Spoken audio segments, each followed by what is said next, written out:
नमस्कार, मैं रवीश कुमार। वोट चोरी एंटी नेशनल है और हरियाणा में वोट चोरी हुई है। राहुल गांधी ने लोकसभा के मंच से मांग की कि सभी राजनीतिक दलों को चुनाव से एक महीना पहले ऐसी वोटर लिस्ट दी जाए जिसे मशीन के जरिए पढ़ा जा सके।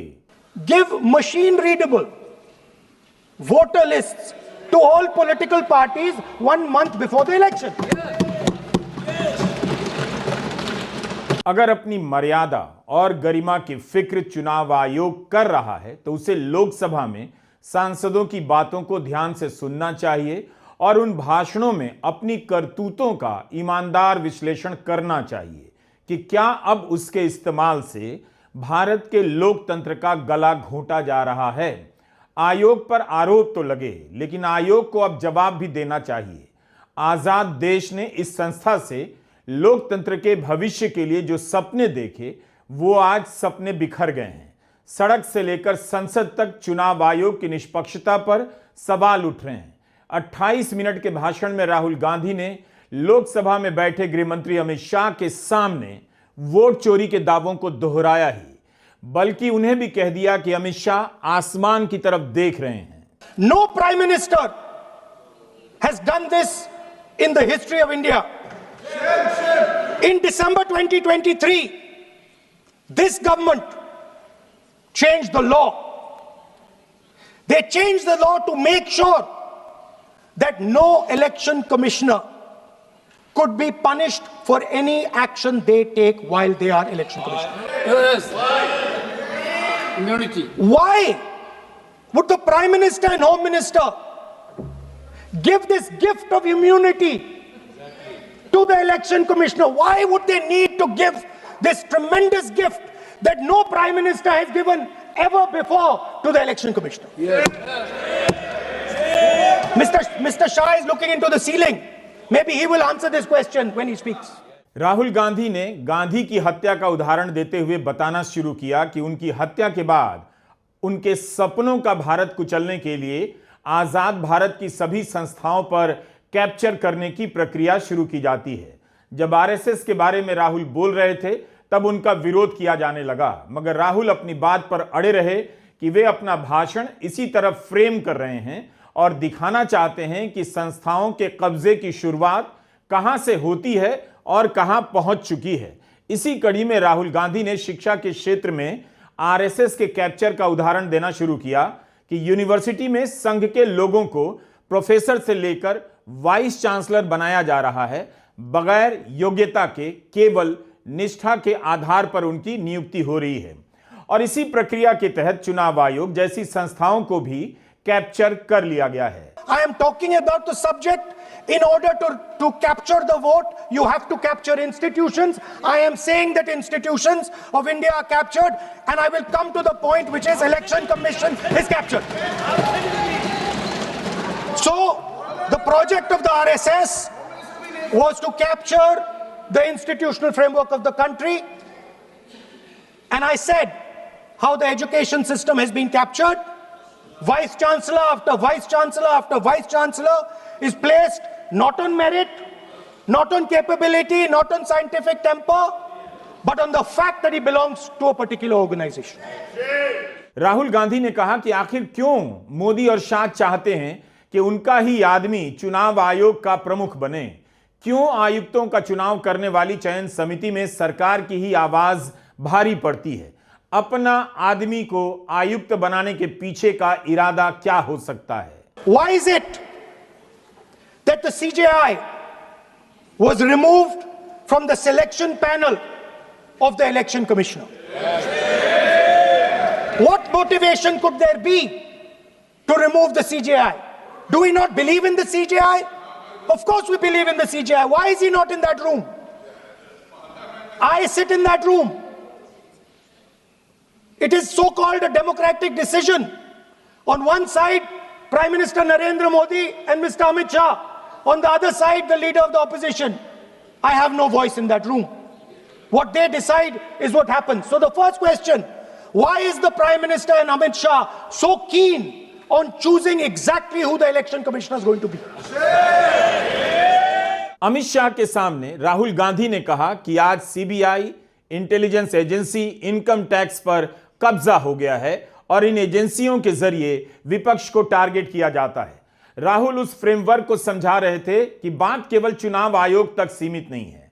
आज सारी संस्थाओं पर कैप्चर हो चुका है और उनमें योग्यता के आधार पर नहीं, अपना आदमी होने की योग्यता के आधार पर लोग बिठाए जा रहे हैं। What is the result of controlling the Chief Election Commissioner and the Election Commission?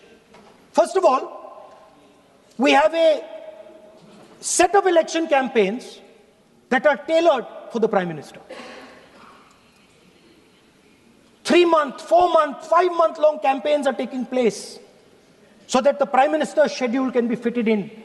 Rahul Gandhi ने मांग की कि चुनाव आयुक्तों की नियुक्ति की चयन समिति के कानून को वापस लिया जाए। इसी संदर्भ में कांग्रेस सांसद मनीष तिवारी ने सुझाव दिया कि चुनाव आयुक्तों की चयन समिति का विस्तार होना चाहिए, इसमें संतुलन होना चाहिए और इसके लिए जरूरी है कि राज्यसभा के नेता प्रतिपक्ष और चीफ जस्टिस को भी शामिल किया जाए ताकि चुनाव आयुक्तों की नियुक्ति की प्रक्रिया में निष्पक्षता और पारदर्शिता नजर आए।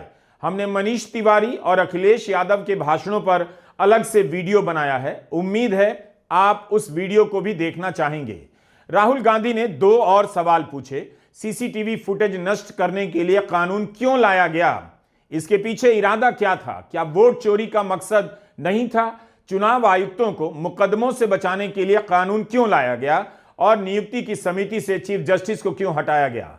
उन्होंने कहा कि चुनाव सुधार का काम बहुत मुश्किल नहीं, लेकिन कोई करना नहीं चाहेगा। अगर सुधार करना है तो इन सभी कानूनों को वापस लिया जाए जिससे सीसीटीवी फुटेज नष्ट करने की इजाजत दी गई है। चुनाव आयुक्तों को मुकदमों से बचाने का कवच दिया गया है। No Prime Minister has done this in the history of India. In December 2023, this government changed the law. They changed the law to make sure that no election commissioner could be punished for any action they take while they are election commissioner. Yes. Immunity. Why would the Prime Minister and Home Minister give this gift of immunity to the election commissioner? Why would they need to give this tremendous gift that no Prime Minister has given ever before to the election commissioner? Yes. Mr. Shah is looking into the ceiling. Maybe he will answer this question when he speaks. And finally, why was the law with regards to CCTVs and the data that they contain changed? Why was a law put in place that allows the Election Commission to destroy CCTV footage 45 days after the election? What is the need? The answer given is it is a question of data. It is not a question of data. It is a question of stealing the election. क्या ये आरोप इतने मुश्किल हैं कि चुनाव आयोग और मोदी सरकार की तरफ से जवाब नहीं दिया जाता है? आखिर सीसीटीवी फुटेज का डेटा नष्ट करने के पीछे क्या इरादा हो सकता है? क्यों 45 दिन में ही नष्ट करना जरूरी है? कांग्रेस नेता मनीष तिवारी और अखिलेश यादव ने बैलेट से चुनाव की बात की, लेकिन राहुल गांधी ने इसकी बात नहीं की। उन्होंने ईवीएम के आर्किटेक्चर को दिखाए जाने की मांग की। आर्किटेक्चर का मतलब यही हुआ कि ईवीएम की मशीन के भीतर सॉफ्टवेयर की बनावट कैसी है, मशीन की बनावट कैसी है, उससे क्या क्या हो सकता है, क्या क्या नहीं हो सकता है। नेता प्रतिपक्ष ईवीएम मशीन दिखाए जाने की मांग करते रहे। Is take back the law that allows the destruction of CCTVs, CCTV footage. Very simple, not difficult. While you're doing that, also tell us what is the architecture of the EVM. Give us access to the EVM. Let our experts go and see what is inside the EVM. Till today, we have not had access to the EVM. We are not shown the architecture of the EVM. We're not physically allowed to go and see an EVM. Give us the architecture. Give us access to the EVM. Rahul Gandhi ने यह भी कहा कि हरियाणा की मतदाता सूची में Brazil की महिला की तस्वीर का इस्तेमाल 22 बार हुआ। एक अन्य महिला जिनका नाम एक ही बूथ की सूची में 200 बार आया और इस पर चुनाव आयोग का आज तक जवाब नहीं आया है। सवाल है कि क्या लोकसभा की बहस के बाद भी चुनाव आयोग चुप रह जाएगा? जनता को पूछना चाहिए कि इन प्रश्नों का उत्तर चुनाव आयोग और मुख्य चुनाव आयुक्त ज्ञानेश कुमार क्यों नहीं देते हैं? And it is very clear, and I have proven without doubt that the election of Haryana was stolen and the theft was ensured by the Election Commission of India. I've said it again and again and again. Now, nowhere has the Election Commission answered my questions. The Election Commission has not told me why this lady's picture has appeared on the polling list. They have not told me why lakhs and lakhs of duplicate voters are existing. They have not told me why a BJP leader is coming from Uttar Pradesh to vote in Haryana. These are straightforward questions. And there is clear proof which I have put in front of the country. Right? But the Election Commission has no answer to these questions. And that is the result of the complete capture of the Election Commission by the people across the aisle. सामने अमित शाह बैठे हों और राहुल गांधी कह रहे हों कि vote चोरी हो रही है, वोट चोरी से बड़ा एंटी नेशनल कुछ नहीं। राहुल ने अपने शब्दों को संभाला नहीं, बचाया नहीं, बल्कि साफ साफ कह दिया उस तरफ बैठे हुए लोग वोट चोरी से चुनाव जीत रहे हैं। The biggest anti-national act you can do is vote chori. There is no bigger anti-national act that you can do than vote chori. Because when you destroy the vote, you destroy the fabric of this country. You destroy modern India, you destroy the idea of India. So I'd like to conclude by saying vote chori is an anti-national act and those across the aisle are doing an anti-national act.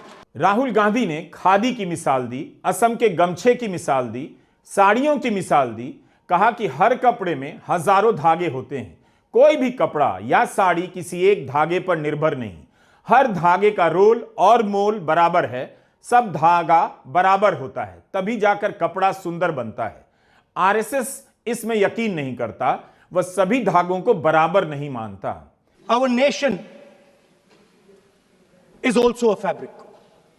It's a fabric made up of 1.4 billion people, and the fabric is woven together by the vote. Let me repeat it. It is a fabric of 1.5 billion people, and it is woven together by the vote. Everything that we see, in fact, this house where I'm standing today, the Lok Sabha, Rajya Sabha, Vidhan Sabhas across the country, Panchayats across the country, none of them would exist if the vote did not exist. We talk with great pride about HAL, BHEL, ONGC, Tejas, Chandrayaan. We have a list of things we say. Not one of those would exist without the vote.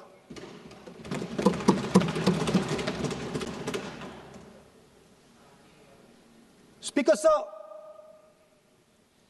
it is the idea